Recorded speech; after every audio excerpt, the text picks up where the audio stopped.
Up with y'all. So today I want to read y'all some prophetic words. So I'm gonna start with Genesis chapter 37, verse 1. Now Jacob dwelt in the land where his father was a stranger, in the land of Canaan. There is the history of Jacob. Joseph, being 17 years old, was feeding the flock with his brothers. And the lad was with the son of Bilhah and the son of Zilpah, his father wives, and Joseph brought a bad report of them to his father. So, he was in there with the whole family and he was doing this and that, and he brought a report to his father. So this is how the story starts off and goes. Now, Israel loved Joseph more than all his children. So, his father had a thing for Joseph. He was like very extra special to him. He stood out more than all the other children. He had a special bond. They just connected as one powerful stone. And in life, we all got family that's like that. Me and my moms, we're connected like that. Me and my sister, we're connected like that. When my pops was here, me and him was connected like that. And it goes on and on and on, I'm pretty sure y'all got the same relationship too, So, like I was saying, because he was the son of his old age. So because he was the son of his old age, he had a special bond with his father, and the son had a special bond with the father, and the father had a special bond with the son, So Israel and Joseph had a special bond.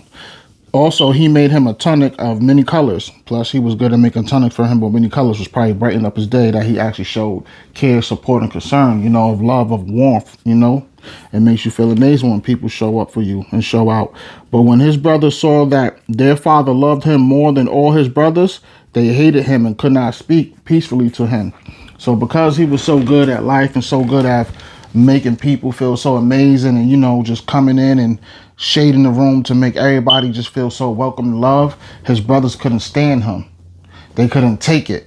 You know what I mean? Their spirit was full of jealousy, hate, envy, and had thoughts of ill intent, and even would do it ill intent. They had so much rage, and they couldn't consume it because Jacob was actually to them better than them. He was top quality. He was top notch. And in life, we all got it like this in the family, and my family is like that with me. You know what I mean? And this is why I have been sacrificed so many times and went through so much humiliation rituals. You feel me? I was so amazing at what God blessed me with, and everybody else felt that because of it, they had to stop me. You know what I mean? They couldn't keep up with me and do better with their life, so they wanted to try to take mine. You feel me? And in life, we all got family members. I got brothers like this. You know what I'm saying? And yeah, it's real. You know what I mean? So because of that, he was so good, they hated him. All right? So let me get back to the chapters. Now Joseph had a dream and he told it to his brothers. So, he had a big old dream about plans, probably some extraordinary of doing best, something brilliant. And they hated him even more. So because he had a dream, he had goals, he had a mission, he had a purpose to prosper with great progress and never be someone's project, they couldn't stand him more. It gave him more reason to want to throw shade. You feel me? Another one bites the dust. You know how it go. And so let's get to it. It says, so he was like, please hear this. Have dream. You know what I'm saying? And shall mother and I and brothers indeed come to bow to the earth before you? And his brothers invade him.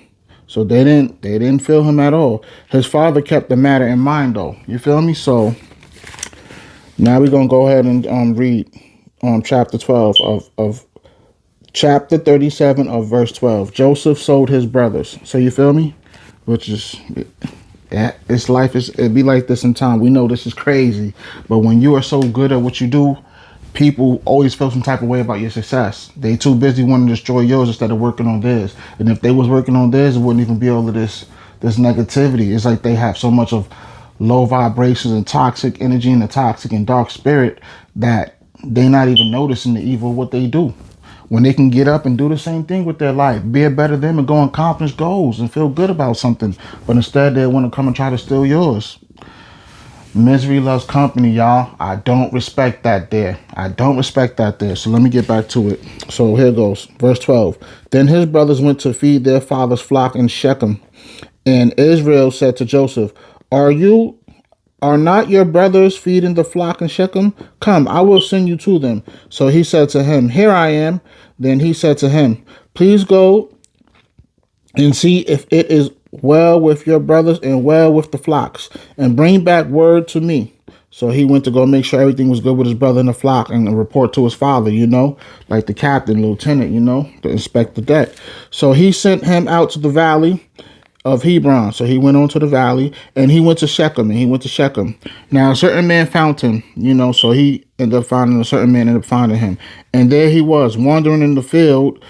And the man asked him, saying, "What are you seeking?" So he was wandering in the field, and the man had wondered what was on his mind. What was he up to? What was he doing? So he said, "I'm seeking my brothers.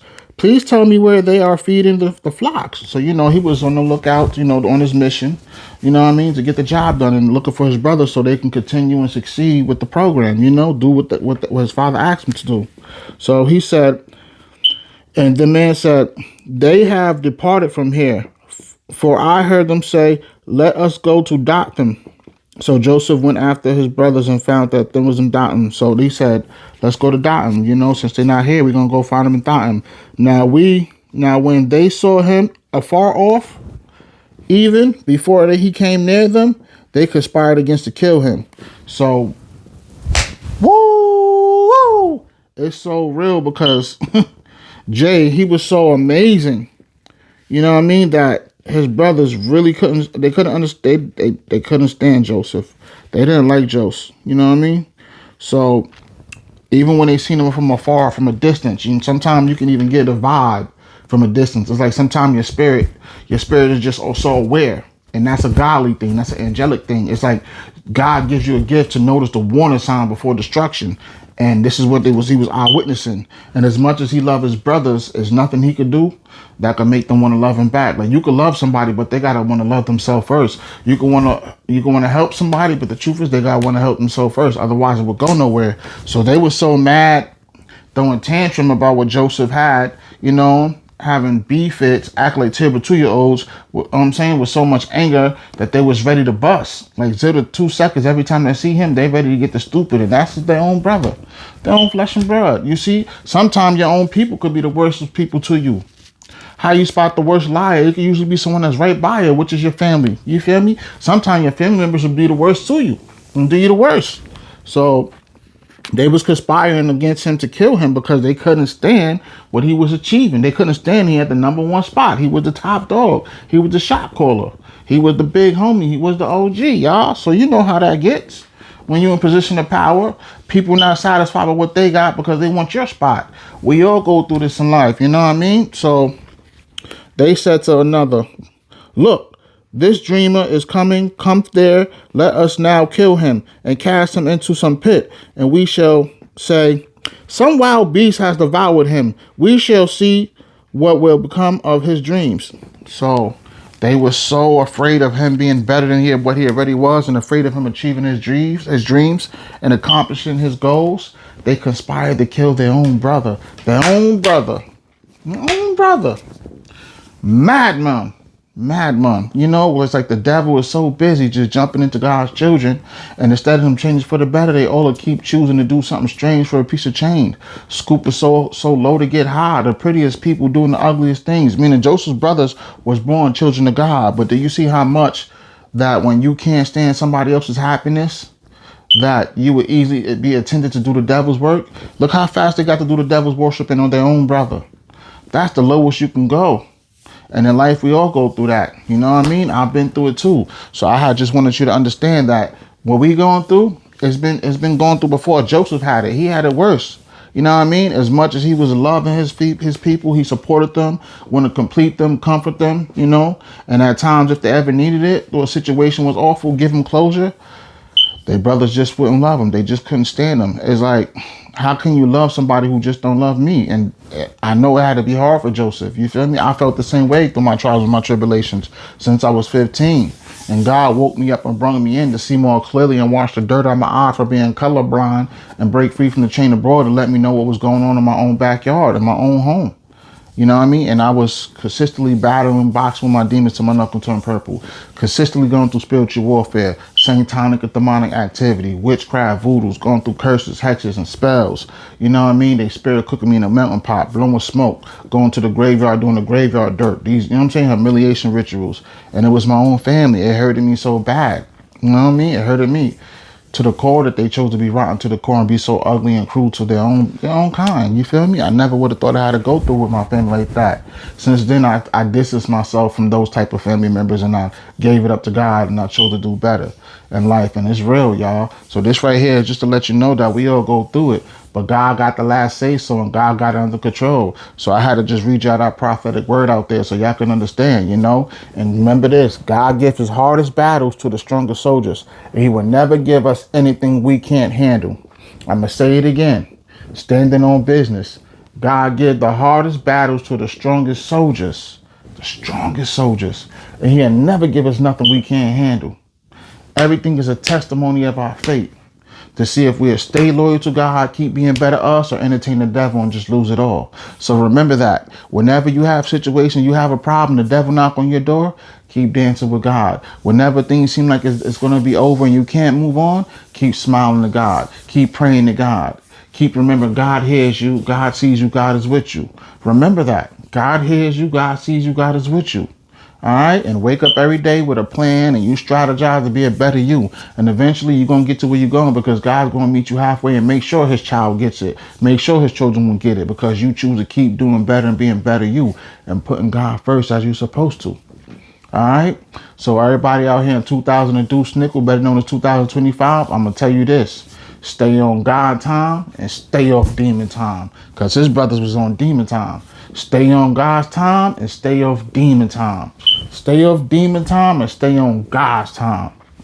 And remember, I got you, you got me, we got each other, and God got us. It's not up for a debate. It's not up for discussion.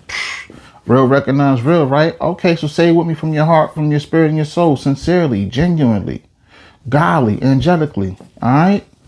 Say it with me. I got you, you got me, we got each other, and God got us. Doesn't matter what religion, what faith you choose to have, man. We all God's Jews. Remember that, man. We all chosen. We all special in our own ways. We're so much similar in so many ways and so much different in the ways that God created us to be. All right? And remember that every time the devil knock on your door, it's North Side, God's plan. Up with it, let's get it. And let's strengthen the bond daily. All right, subscribe to my channel, Northside God's Plan, and Chef CIE. Leave a up with it in the comment and share this video. To the next episode, Aces, up with it. Don't forget to hit that like and that subscribe button right there. Follow me, y'all. Let's get it. To the next episode, Aces. Peace.